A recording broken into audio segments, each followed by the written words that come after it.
네, 이더리움 현물 ETF가 승인이 됐습니다. 자, 어떻게 승인됐는지 이게 중요한데요.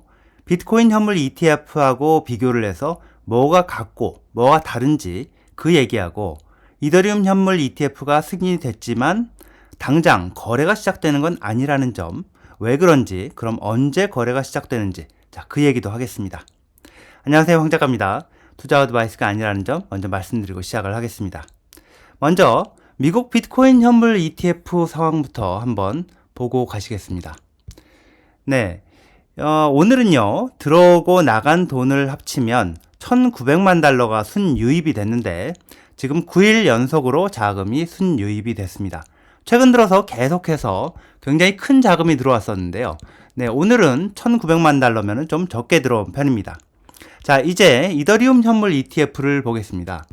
네, 이더리움 현물 ETF가 승인이 됐습니다. 네, 근데 당장 거래가 되지는 않습니다.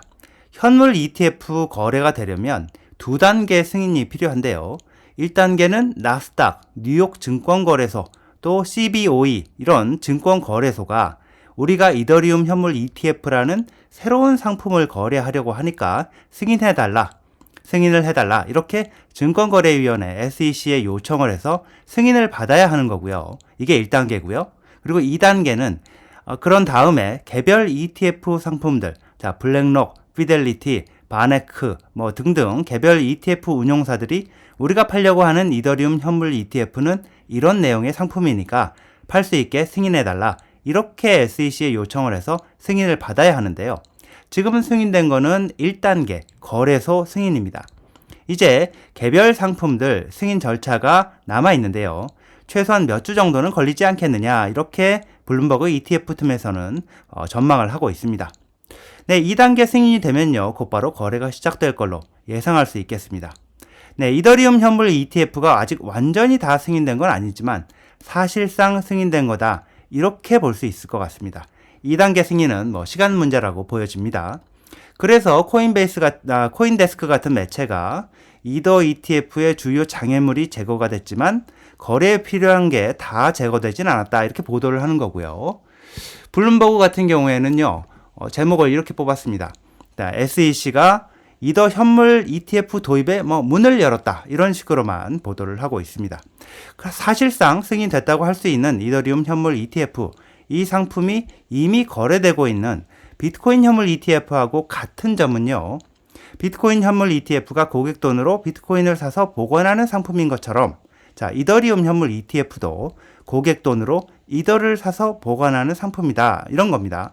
이제 다른 점은요, 비트코인의 경우에 단서를 달지 않고 제한을 두지 않고 완전한 형태로 승인을 한 반면 자, 이더리움의 경우 스테이킹을 금지하는 그런 제한을 뒀다는 겁니다. 비트코인과 다른 점이 자, 이더리움은 이더 코인을 담보로 묻고 거래 검증에 참여하는 스테이킹 코인이라는 건데요. 자, 이더를 산 다음에 그냥 스테이킹을 해서 이자 보상을 받지 않는다면 가만히 앉아서 손해를 보게 되는 그런 코인이라고 할 수 있습니다. 친구는 이더 100개 사서 스테이킹 맡겨서 1년에 5개, 6개 이렇게 이자 보상을 받는데 나는 이더 100개 사서 그냥 보관만 하고 있으면 그런 보상을 못 받으니까 안 하면 손해라는 거죠. 이번에 SEC가 승인해주는 조건이 뭐냐면 스테이킹을 못하게 막는 겁니다.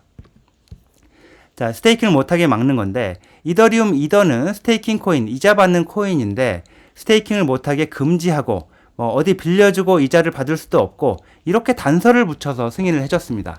보시면 바로 그 부분이 자, 여기서부터 여기까지 이렇게 내용이 들어가 있습니다. 이게 SEC가 발표한 문서인데요. 이 부분이 21페이지에 보면 이렇게 들어가 있습니다. 자, 블랙록 이더리움 현물 ETF가 최종 승인을 받아서 거래를 시작한다 이렇게 한번 가정을 해보겠습니다.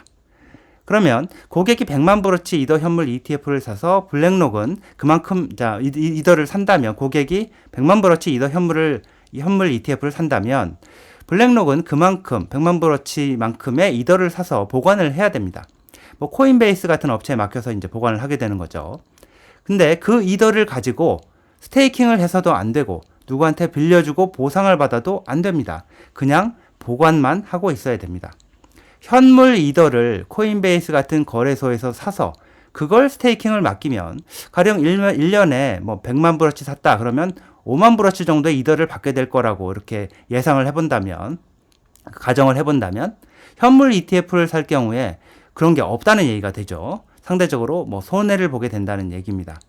SEC가 1단계 승인을 하면서 발표한 문서, 바로 그게 좀 전에 봤던 바로 요건데요. 이걸 보면 직접적이든 간접적이든 이더를 스테이킹할 수 없다, 이렇게 강조를 하는 내용이 여기 들어 있습니다. 여기 들어 있습니다.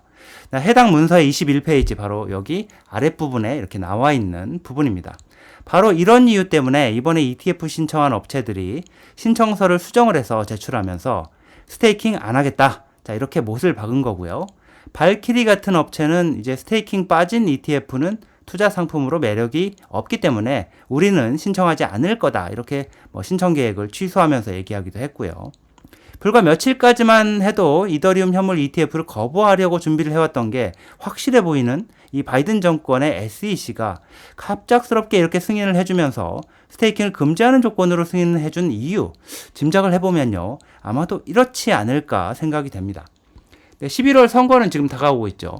11월 선거는 다가오고 있는데 바이든 인기는 없고, 근데 코인 투자하는 사람들 많은데 트럼프는 나는 코인 친화적이다, 뭐 이러면서 나 찍어라 이러고 있고, 자, 믿었던 민주당 의원들도 가만 보니까 11월 의원 선거에서 자기네 표 떨어질까봐 공화당에 붙어서 코인 친화 법안 통과시켜주고, 또 이더리움 현물 ETF 이거 그냥 승인해줘라. 그러니까 자, 이런 상황에서 이더리움 현물 ETF 뭐 그냥 승인해줘라, 뭐 이러는 압박이 생겨난 거죠.